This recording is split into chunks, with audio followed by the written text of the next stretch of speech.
Never a dull moment. It just doesn't happen that way. Can't be easy, can it? Musk has started a stampede.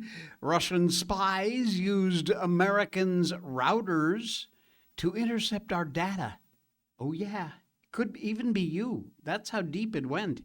And Hollywood star's death and what this person who supposedly died had to say about it is kind of funny because he's not dead. Welcome to the Jay Sheldon Show. Happy Friday indeed, Danny. Good morning. It is Friday. We are very, very happy about that, although I will likely be spending a great part of the weekend figuring out what's wrong with Rumble. Doing that is a nightmare in and of itself, but that's my problem, not yours. Let's push on. You know what? It's getting to the point where I just don't care anymore. I mean, I care passionately about doing this show. Love doing it. Love that you are there for me every day, Monday through Friday, as best you can be. And love that you help to support the show, too. But honestly, it's getting down. Like I said on an earlier show, if I got to dump Rumble and just go back to being live only on YouTube, I hate doing that like nothing else on the planet almost. But if I have to, I have to. You got to go where people can find you. And sadly, if Rumble's just not going to cooperate, I'm sorry about that. Fix your tech, and then we'll talk about being back. All right. Tiny little Delaware. How about little tiny Delaware? You never think about it. It really is. I mean, other than Rhode Island, is it probably the second smallest state? I wouldn't be surprised. It may be that. But it is also a corporate behemoth. This place, folks, I'm telling you. However, the trickle that began with Elon Musk, as so many things do, is right now an absolute flood, worth more than $3 trillion, with a T, trillion dollars in corporate value. Since 2024, over 61 companies have either left or filed to leave Delaware. Oh, yeah. Reported Thursday, yesterday, those companies include Tesla, SpaceX, Coinbase, Roblox, Dropbox, Simon Property Group, Dillard's, and Fidelity National Finance. And there's additional 7 pending shareholder votes scheduled in the next couple of months to reincorporate somewhere other than Delaware. This is enormous. Delaware's business-friendly reputation is why the state has only about 1 million residents, but 2 million registered business entities. They've only got 1 million people, and twice that in businesses registered there. Well, that is until the state's corporate-focused Court of Chancery twice denied Tesla's proposed pay package for Musk. Even though it was fully shareholder approved, the shareholders absolutely gave their approval for this. But Delaware said no. The decision, exactly the kind of nanny Stasism that companies incorporated in Delaware try to avoid. And they're avoiding it by moving out in droves. It is a stampede, as the headline said. Tesla reincorporated in Texas. Wall Street firms have major outposts there now, too, as well as in Florida. SpaceX very quickly followed. Serving as a corporate P.O. box accounts for much as 1/3 of Delaware's state revenues, but clearly that is changing almost as quickly as the Court of Chancery sabotaged the state's reputation in a fit of suicidal piqué over Musk's policies. Today's news goes back to something that we've talked about in California several times over the last 5 or 6 years.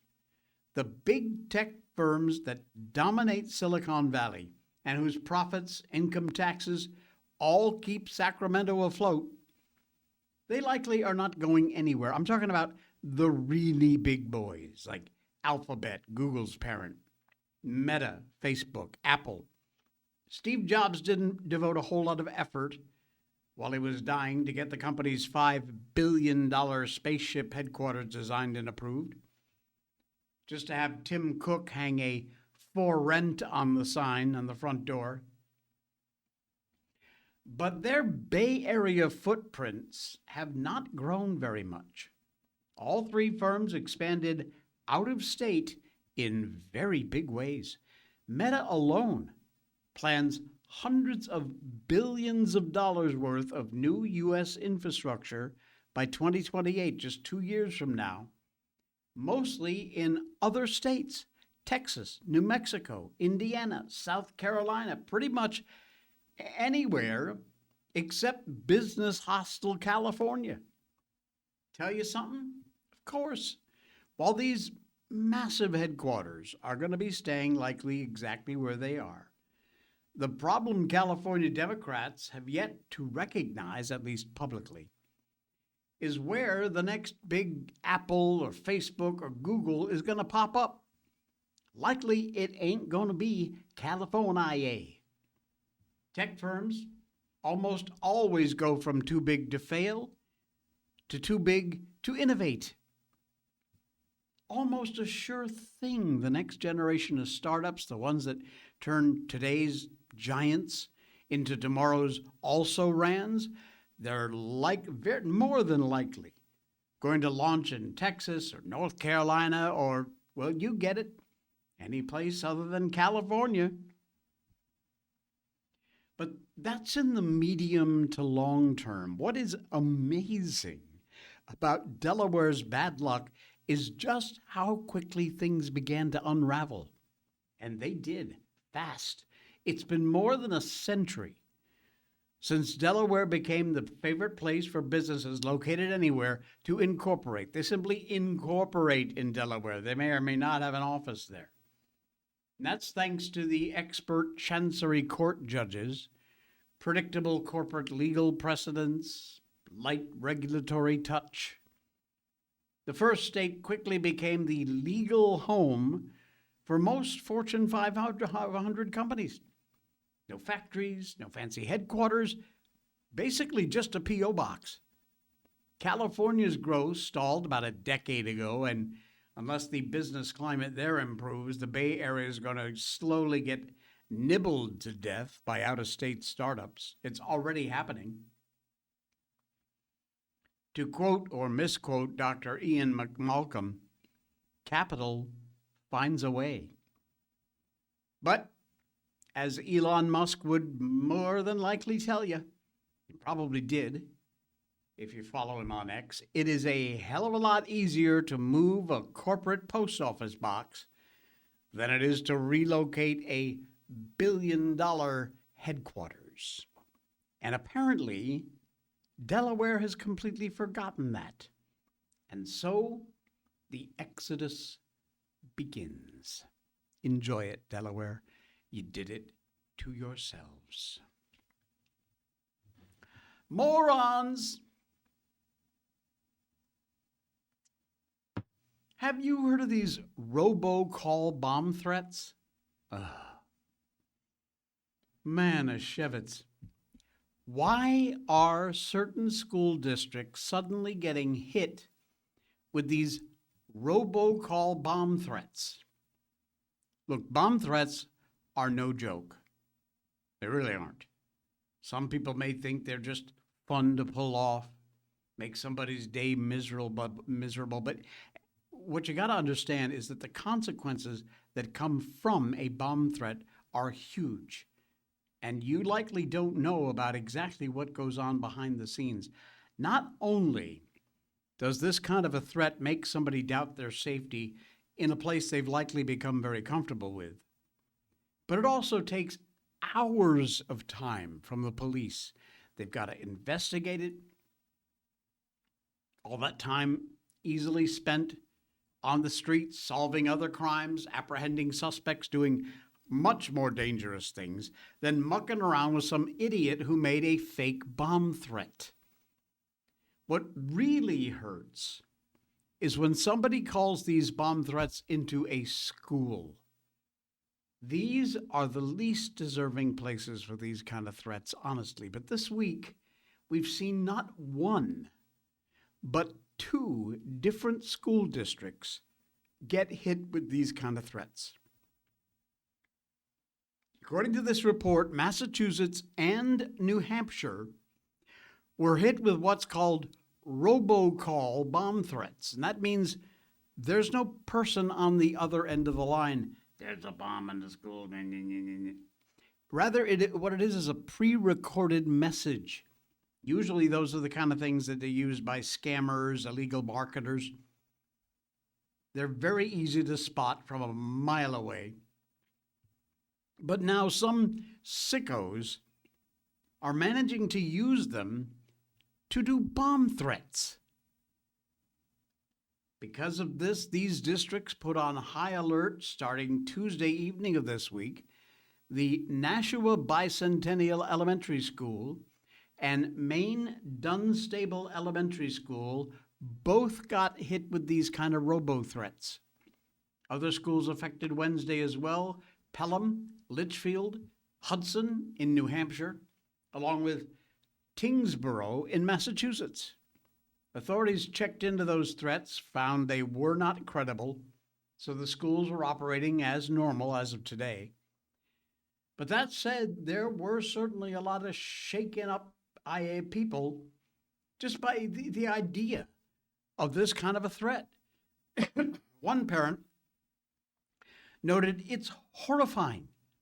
You always think it can't happen to you, but you never know," which is exactly the point. We've seen a whole bunch of these attacks on schools over the last few years.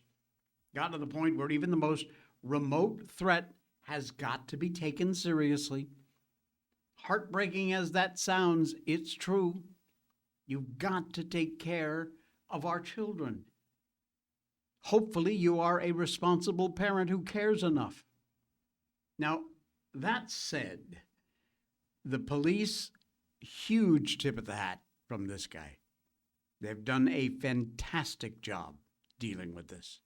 Not only is the investigation still going on as to who placed those two calls, who set them up, but several police cruisers were put in place outside multiple school buildings. What's more, officers, K-9 units, went through and swept their way through the Nashua school just to be absolutely sure. Nashua Superintendent Mario Andrade discussed the effort put into the investigation to assure absolute safety. Says, "We've been working on this since 1 o'clock in the morning," he explained. "We determined there was no credible threat, and that's how we made our decision to keep the schools operating." The police, however, they're not done. Oh, not by a long shot. The investigation happening, checking to see if those threats are somehow connected. What's more, the New Hampshire Department of Safety looking into the origin of these robocalls. Look, we live in a culture which, for the good or the bad, it is very difficult to hide your location when you use some electronic device. Officers calling on people in the community to avoid spreading information that hasn't been verified, and also to please provide whatever tips you may have. Some parents are rather uneasy, understandably so. They kept their kids at home. Always err on the side of caution. Others praised the work of the cops. They said, I do have faith, rather, that it's being handled properly. One parent said, "With everything going on, it still puts you on edge." And man, it sure does. Things are already rough enough, especially with so many young people being uneasy about the efforts of police, ICE agents trying to keep the peace. But it bugs me to my core to see somebody actually go out of their way to try and threaten a school. Come on. These kids deserve to learn in a peaceful environment, see somebody possibly put in harm's way. Man, just glad I'm not the only one taking this matter seriously. Our law enforcement is at the very top of their game here. I am quite confident they will find this lunatic who put these calls in place. And hopefully the next call these holes will be making is to their lawyer while they sit in jail. That would be the best news of the day. Indeed.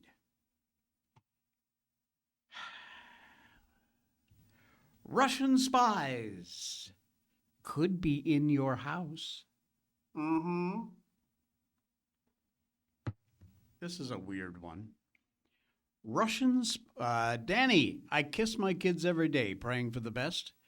Whenever I see my daughter call, my heart drops until I find out what she's calling about. It's a sad thing. It is that we live in that kind of society. Indeed. Russian spies are using American routers, like the one you got in the corner of your house that provides you your Wi-Fi. Yeah, those routers. To intercept your data. You think you got a problem with the marketers doing this? Oh, it ain't just the marketers. Well, the good news is the FBI just cut them off. Justice Department of the FBI said they carried out a court-authorized operation to shut down a Russian military intelligence network that had been compromising internet routers here in the U.S. as a platform to intercept sensitive data. They tied the activity to GRU Unit 26165, known as the APT28, which exploited known vulnerabilities in very widely used routers, altering their settings in order to redirect internet traffic through infrastructure that it controlled. Oh, yeah. That access didn't depend on hacking individual computers. Oh, no. Taking over the router, operators are able to place themselves right in the plain path of the data and monitor all the traffic moving across the network. Then they can decide what they want and what they don't want. For selected targets, the network returned fraudulent DNS records that mimicked legit login services, including Microsoft Outlook web access to capture passwords, authentication tokens, email data.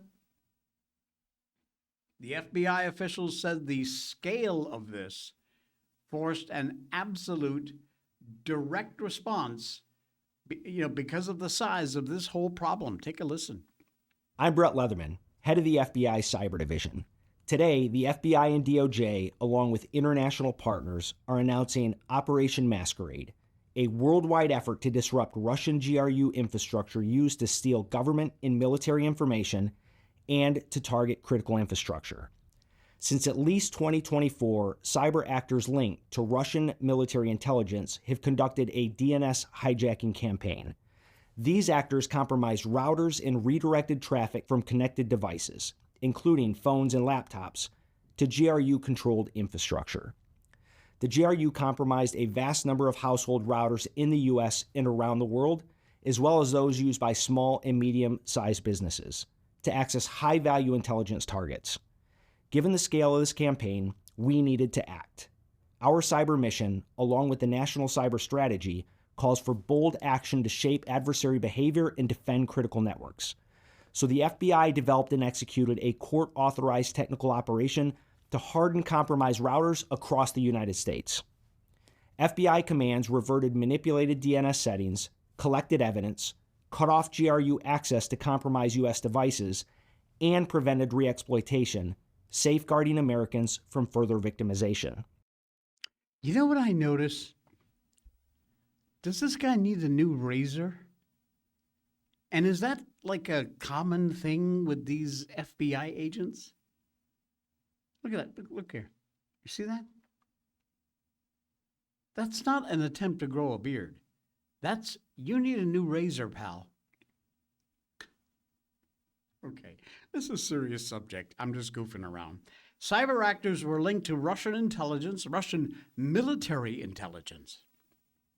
Dang. Officials say the court-approved commands confirmed how the network operated and avoid the collection of their user data. And this thing's been going on since 2024. Damn. Unbelievable. At least 23 states, part of a network that extended way outside the U.S. and supported by a broader intelligence effort. Like that guy just said, the FBI has cut off all that access inside the U.S. They hit the switch. They are gone. They can no longer collect on the data.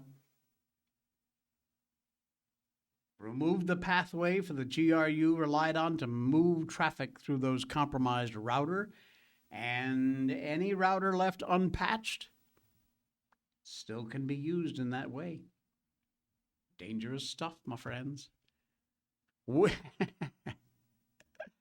Danny says, well, time to go live with the Amish. You know, you could very well have a point there. You know, honestly, you think about it.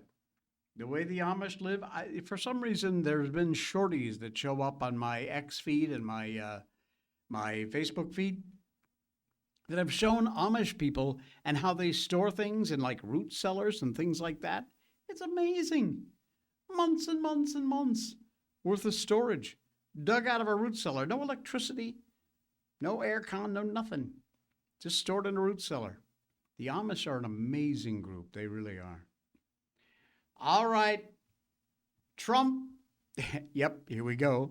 Trump has unloaded on the Democrat liberal judges. I should have added the word deranged in there. After the Haitian illegal that bludgeoned a woman to death, female gas station attendant in Florida, whose brutal murder, allegedly at the hands of this Haitian illegal, caught on video. A horrific video. That crime happened at a Fort Myers Chevron station April 3rd, not that long ago. DHS identified Robert Jockin, 40 years old, as the man arrested for that murder. FMPD responded to an emergency at a local gas station. Surveillance footage showed that Joaquin, I guess it is Joachin, Joaquin, smashed the victim's car windshield, approached her, and repeatedly hit her on the head with a hammer. Killed her violently in broad daylight. Later, they shared the information, and that made what happened, sadly, even worse. He first entered the U.S. August 2022, released into the country under the Biden admin. Why, every time we do these stories, is that line included? It's like clip and paste.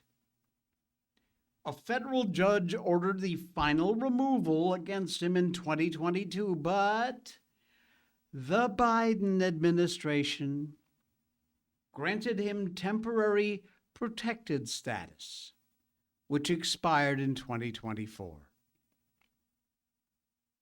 And of course, he didn't move out, stayed right where he was. That video of Yasmin's murder is available on X. It's not embeddable, but it is there. I'm going to warn you, if you click on that link to watch it, it is incredibly disturbing. Again, it's one of those things that once you see it, you cannot unsee it. I highly advise you against watching it. Thursday night, last night, President Trump weighed in on that crime in the news. The suspect was a criminal, illegal immigrant who came in under and was protected by the Biden-Harris admin. Suffice to say, he didn't hold back. Here's his post. An illegal alien criminal from Haiti released into our country by the worst president in history, crooked Joe Biden, and the radical Democrats in Congress just beat an innocent woman to death with a hammer at a gas station in Florida. This is Trump's post. The video of her brutal slaying is one of the most vicious things you will ever see. This animal was allowed to stay here because the Biden admin granted him and all Haitians temporary protective status, a massively abused and fraudulent program which my admin is working to terminate, but deranged liberal district court judges are standing in our way. This one killing should be enough for these radical judges to stop impeding my administration's immigration policies and allow us to end this scam once and for all. He also vowed a quick and severe justice would be served in this case. The DHS press release went on to say that ICE has brought a detainer against this guy. He will be deported regardless of the outcome in this case. But the fact that he was out there on the street and able to commit this murder in such a horrific, violent way, that's on the Biden admin. And by the way, when I say the Biden admin, please don't let a picture of that deranged, senile, old, shuffling man come to mind. He had no idea what was going on in his admin. These are the scumballs in the White House and that work under the president. They are the ones that were controlling this country. They are the ones that were allowing this to go on. In fact, I think I do, because of his complete loss of any mental facilities. I don't think I blame Joe Biden himself, the man, at all. He's got enough stuff when he did have half a brain he can be blamed for. But things like this, I am 99.999% sure he had no idea what was going on. This is the little scumball underlings who are running things. That's who to blame. We will never, ever rout them out, I'm quite sure. There will never be anybody charged with anything, but there sure the hell should be. It'll never happen. There are cases, and this goes back a little ways, but we finally have some details on the ODU ROTC cadets who took down the Muslim terrorist who fired on their class. Great story. Before we do that, though, we want to tell you about the amazing coffee, otherwise known as Blackout Coffee.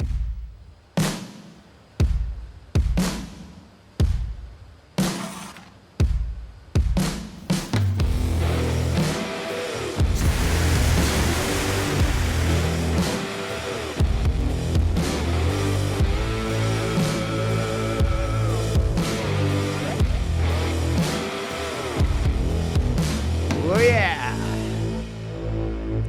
The best, folks, the best. And here's the amazing part.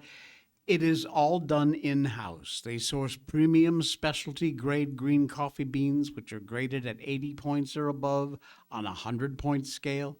Specialty coffees grown at the perfect altitude, the right time of year, in the best soil, and then harvested at exactly the right time. They work with local co-ops and farmers that grow this high-quality coffee, and they adopt a very strict adherence to what's known as small batch roasting for their coffee. Blackout coffee roasted, packed, and shipped with lightning speed, normally within 24 to 48 hours after you place your order. They don't roast your beans until you place the order. Oh, yeah. And that means you get the best beans just days after they've been roasted. And yes, if you can't grind your own beans, they offer most of their most popular roasts in ground varieties. It's a unique, exquisite, unbelievably good coffee experience. Honestly, the best I have. I will drink this even if they stop being a sponsor on this show. I will, because it is just that good. Always full-bodied, full-flavored, very strong coffee flavor, but never ever bitter. That's the amazing part. Use the link in our show notes. It's right down there in our description. Just click Show More. It'll pop down. You'll see Patriot Mobile, NordVPN, Ground News, and right there, I think the second link is for Blackout Coffee. Use that link, head over, try a single bag, give it a shot. I promise you'll be back because it's that good. And don't forget, if you're a first-time customer, use the code J20 for 20% off your order. They also always have specials running over there, so check them out for that too if you're a repeat customer. But if you're a first-timer, J20, Jay20 is the code to get you 20% off your first order at our favorite coffee on the planet, and that would be Blackout Coffee. All right. We didn't freeze, the cadet says, as he reveals how they took down the Muslim terrorist who opened fire on their class. Now, we will never know exactly what terrorist Mohammed Jallow was thinking when he burst into a classroom at Old Dominion University's Constant Hall last month, interrupted the Army ROTC class that was in progress, and we won't know what he was thinking because he's dead. And he's dead because the instructor leading the class and his cadets did not hesitate for a moment, did not think twice about neutralizing the enemy, who pulled out a gun and screamed Allah Akbar before opening fire on the class. Now, we knew their story once we found out, and now we have, was going to be equal parts compelling and chilling, and I'm telling you it is. The 17-minute video posted Wednesday to the official Army ROTC YouTube page. You can search it out over there. It's called Be Bold, Be Quick, Be Gone. Old Dominion University Army ROTC cadets take down active shooter. If you put in the ROTC shooting, chances are you'll find this on YouTube. But it's 17 minutes long. Otherwise, I'd play it here on the show, but that's way too long for this. They were doing presentations that day in the military science class led by Lieutenant Colonel Brandon Shaw, and were just about to wrap up when Jallow entered the classroom and demanded to know if it was an ROTC class. He was told that it was, and he pulled a Glock 44 out of his waistband, shouted Allah Akbar, and started shooting at Shah. He began wrestling with the terrorist in an attempt to disarm him, soon joined by a few of his students in order to neutralize the threat. Cadet Louis Anchetta said, "With my pocket knife, I opened it. He was awarded a Purple Heart and a meritorious service medal, describing what happened after Shaw had been shot. He said, I'm running up, and as I'm running up, Colonel Shaw lunges at the guy and starts wrestling with him upright." Cadet Ja-Ire Utarte, a military science fourth classmate who'd been sitting in the front rows, said that if Shah hadn't lunged at the shooter, I wouldn't be here right now. Jeremy Rawlinson, another cadet, awarded a meritorious service medal, said he saw a cadet in front of me and I saw his feet jump over a table and rush up. So I said to myself, well, if he's going, then I got to back him up. Next thing I know, I pop up, run around the table, and then all I see is Colonel Shaw grappling with the guy and some other cadets with the gun. So I rush up there to help. Reineberg said by the time he got there, 3 or 4 cadets were on top of the gunman, but they were on his upper torso, So he had his hand on the firearm pointing straight up and away from him. So I grabbed it, he said, and pushed it in the direction of the wall. Rawlinson, who also had a knife, joined Encheta in stabbing Jalloh as another cadet. Wesley Myers wrestled the gun away from him. Once Jalloh had been subdued, Encheta recalled folding his knife and putting it back in his pocket, and only then realized he'd been shot, asking his classmates for help. Said one cadet, in an instant, we switched from doing combat to combat care, and realized that Lieutenant Colonel Shaw had also been shot. Reinberg went to Shaw, who was still alive when the paramedics arrived. He tried to stand up, but he fell back against the wall. I caught him, Reinberg said. On the way down, found a gunshot wound to his upper thigh. I gave Shaw over to paramedics, alive and talking. The next few days of this were really hard, really, really hard. Shaw and Encheta had been shot in the chest. They were still alive. They were still talking. Shaw later died of his injuries, sadly. And Jalloh was dead right there, DRT, on the classroom floor. Cadets revealed they have all been in therapy in order to deal with what happened that day in their class. Their thoughts, understandably, have been about Lieutenant Colonel Shaw.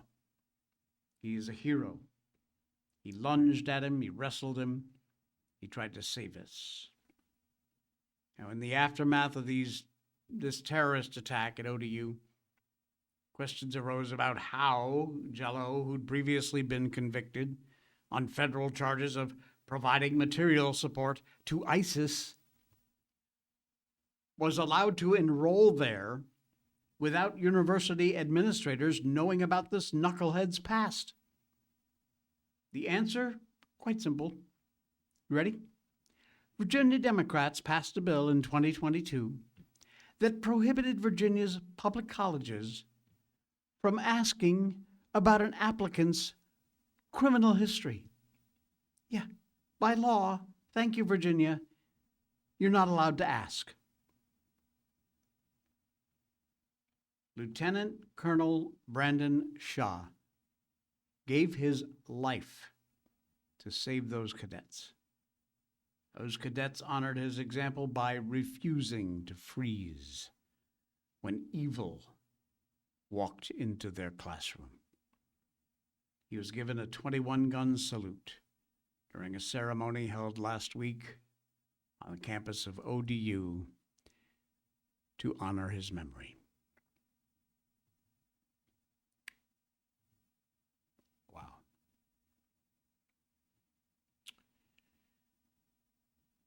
Yesterday, we did the story of Melania and the Mean Girls, and strangely enough, she took to the podium in the press. First Lady Melania names names as she begins making blistering public comments about Jeffrey Epstein. Oh yeah, here we go. She made the rather, in fact, extremely unusual move yesterday afternoon to make public comments about a matter affecting her family and her, most importantly. Appearing at a podium somewhere in the White House with a serious, somber, and steely expression and tone, Melania blasted individuals and groups who tried to defame her by linking her with the late sex offender Jeffrey Epstein. She explained she was never friends with or the victim of Epstein, saying their paths crossed occasionally in high society worlds of New York and Palm Beach, Florida. Makes sense. She also dispelled the suggestion made by some bad actors she'd been introduced to Donald Trump by Epstein, saying she was with her husband the first time she ever met Epstein back in 2000. The First Lady said she and her attorneys have not and will not back down from those spreading unfounded and baseless lies. As she named names, to date, she said, several individuals and companies have been legally obligated to publicly apologize and retract their lies about me. The Daily Beast, James Carville, HarperCollins in the UK.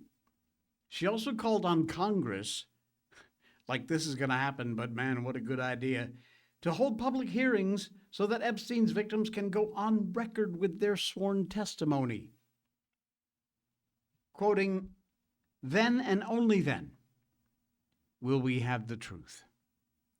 You can find her full statement, runs about 11 minutes long. It is on Melania's X account, which is at Flotus, Flotus, at Flotus. You look that up, you will see her entire press con. Quite long, but quite good. So she's not holding back any punches. Good on you.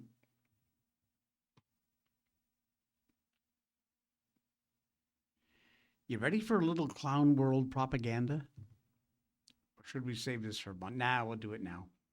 A message from the cardboard supreme leader and some rather hilarious clown world AI propaganda. As you know, we are right in the middle of a rather shaky ceasefire regarding the military action in Iran. Iran is doing all they can do to spin it, of course. Yeah, Danny, don't play with Mama Flotus. You're going to get the smoke. You're going to get the smoke and the fire and the hot coals. Promise. Anyway, Iran is trying to spin it. They're doing all they can. Obviously, they are not honest people. So we're going to have to see how all this shakes out. But it's rather problematic when that's what you have on the other side of the negotiating table. Their cardboard supreme leader, Mojtaba Khomeini, has apparently now weighed in on his X account, or I should say the person controlling the account has weighed in, since we have not seen or heard him live anywhere. At this point, you really got to think he's probably dead or incapacitated, because otherwise, how difficult would it have been to produce some kind of a video of this guy, even inside a bunker? Even if they were trying to hide him for his protection. They did that with their other leaders, but for some reason, we just haven't seen Mojtaba. The person behind the account said, and what was funny, besides claiming they were the victors, was what he says about Iran's southern neighbors. Listen, today, this is translated, today, up to this point in the epic Third Sacred Defense, it can be said with complete confidence that you, the heroic nation of Iran, are the definite victors in this battlefield. I say to Iran's southern neighbors, you are witnessing a miracle. So observe closely, understand matters correctly, stand on the right side, and be distrustful of the false promises of the devils. We're still waiting for an appropriate response from you, our southern neighbors, so that we may demonstrate our brotherhood and our goodwill to you. This will not be realized unless you renounce the arrogant powers who miss no opportunity to humiliate and exploit you, which is both funny and full of gall. They have been beaten all over the battlefield. They are chiding their southern neighbors, people like Saudi Arabia, UAE, to give them an appropriate response, as they say,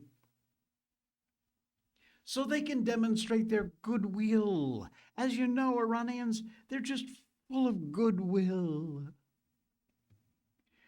Well, you know, and I could be wrong, but maybe if you hadn't been constantly bombing them, they might not hate you. But to make a bad pun, you blew all that. Hilarious. They are now trying to argue to their neighbors, oh, you can trust us now. Also shows they know they're in trouble because of the hole they dug with these idiotic bad moves. They're desperate. They're saying, please, can you be our buddies? After driving their Gulf neighbors even closer to the U.S. Here's more from this idiot. We will certainly demand full reparations for all damages caused, as well as blood money for the martyrs and compensation for the war's wounded. Yet dream on, pal, okay? Dream on. Says, we will definitely take the management of the Straits of Hormuz to a new phase. Now, they may also find out that it will not really go well if you continue to push it, since keeping it open is a part of the ceasefire. Remember that? Remember that little detail? There was another release on Thursday, even more hilarious.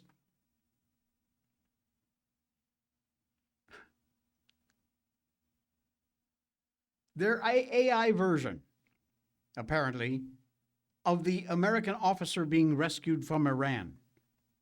Except in this version, the U.S. gets ambushed by the mighty IRGC and they destroyed America. At the end, the narrator brags that this epic failure is why Americans are now negotiating with Iran. And they have surrendered. Sana Ebrahimi explaining, he's one of the many Iranian critics of the regime. If the regime were winning, they wouldn't have to post this absolutely hilarious slop. This is 2 minutes long, obviously. I'm not going to play the whole thing, and it's in Arabic. This is all AI-generated propaganda from Iran. Watch a piece of this. به فرودگاه متروکه در حوالی اصفهان اومدند. یک هواپیمای C-130 با ده‌ها کاماندوی عملیات ویژه آمریکا. و خبر نداشتند نیروهای مسلح ما در همون حوالی کمین گذاشتند. با ورود هواپیمای C-130 دوم که حامل تجهیزات و بالگرد هست، یکی از موتورهای اون هدف قرار میگیره و به سختی فرود میاد.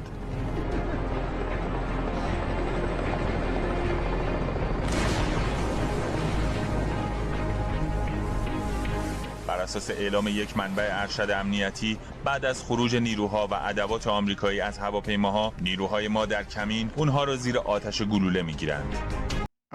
Okay. Enough. Oh, what a joke. You know, I don't know about you, but it is ridiculously bad, grainy video, obviously AI footage, makes the U.S. forces look even more amazing, frankly, if you actually look at it. Apparently everybody got out despite this rather fictional depiction. And can we say how weak this makes Iran look? Later on in the video, someone apparently drops an ID on the ground. Of course, the problem for the regime is the truth revealed that they are weak. They were able to go in, get our man, and not lose anybody. And they weren't able to stop us.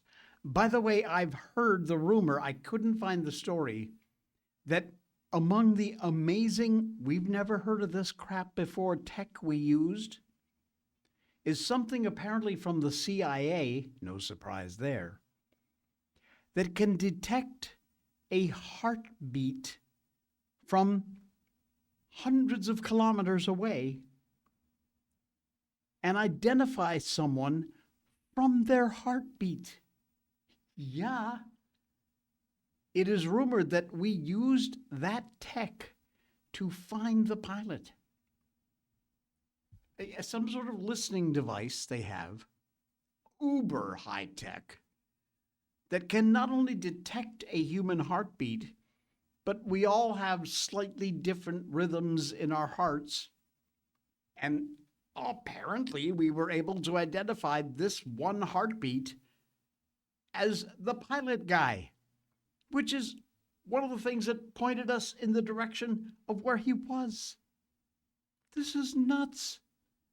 This is the kind of probably NHI tech sharing. We have no idea. It's like what we saw happen in Venezuela, the tech they use down there. Slowly but surely, they are revealing these amazing bits of technology we have. Where they developed them, we'll find that out later, I hope.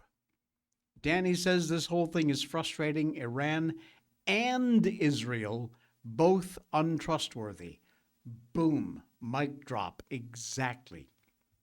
As much as Iran is an absolute lying propagandist piece of crap nation, Israel not far behind. And what a great idea, using that heart detecting tech to find missing children. Matter of fact, that is a brilliant idea.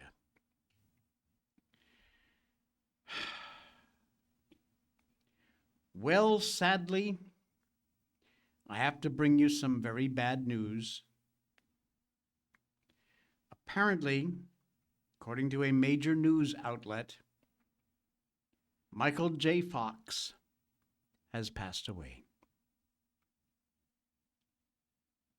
And Michael J. Fox has come out with a statement about his having passed away.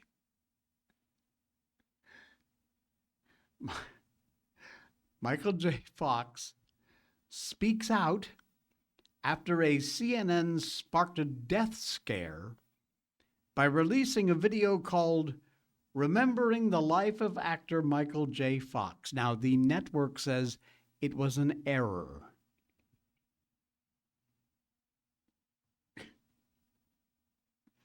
It was an error.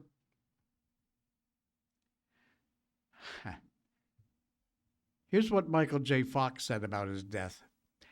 How do you react when you turn on the TV and CNN is reporting your death?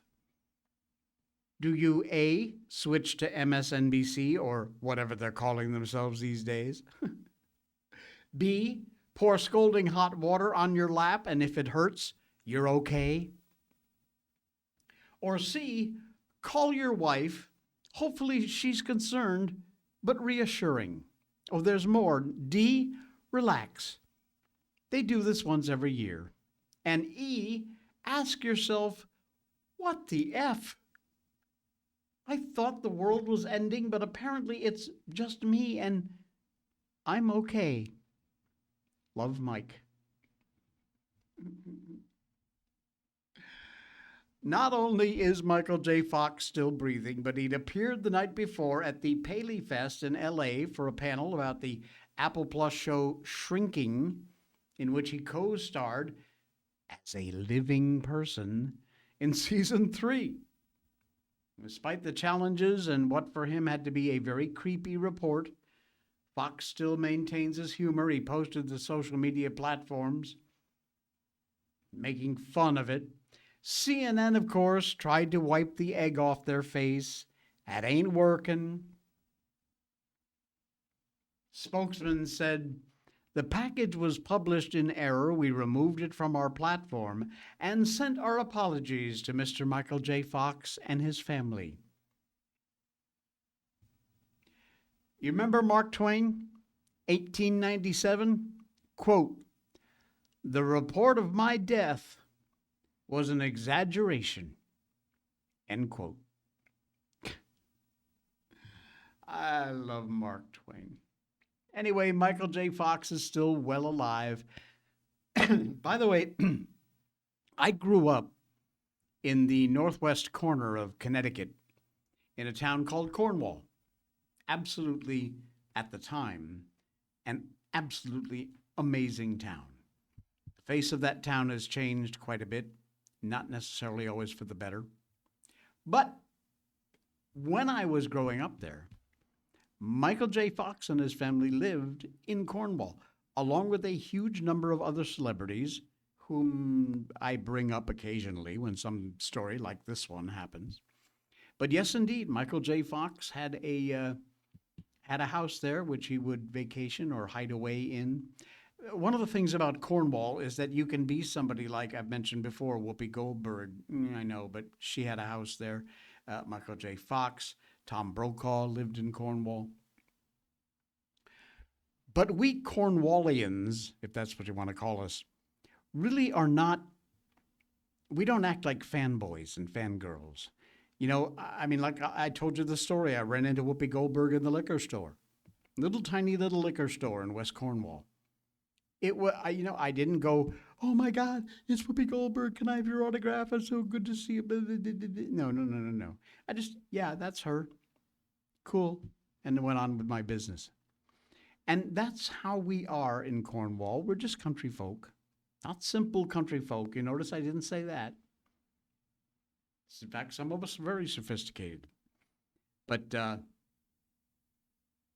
yeah, Michael lived there with his family for a while. Cool. And one last piece of advice, Michael, from Danny. Stop watching CNN.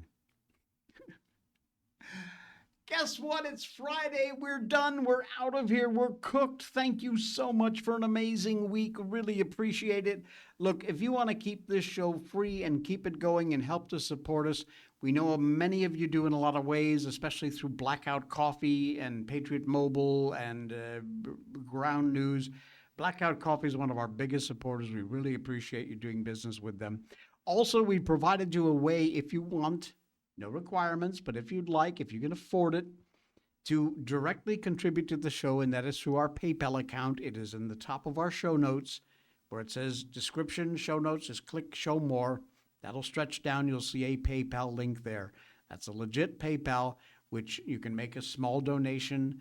Whatever it might be, anything really helps a tremendous amount. $5, $10, $100, $500, $1,000, yeah, right. Any amount, truly, thank you so much for that. We really appreciate you doing that for us. I will be, by the way, uploading a recording of this show to YouTube because, as you know, Rumble screwed up again this morning, and we couldn't go live on YouTube. Sorry, but we will post the show there after we get done live here. Thank you, folks. Enjoy your weekend. Spend it with someone you love, and we'll see you Monday.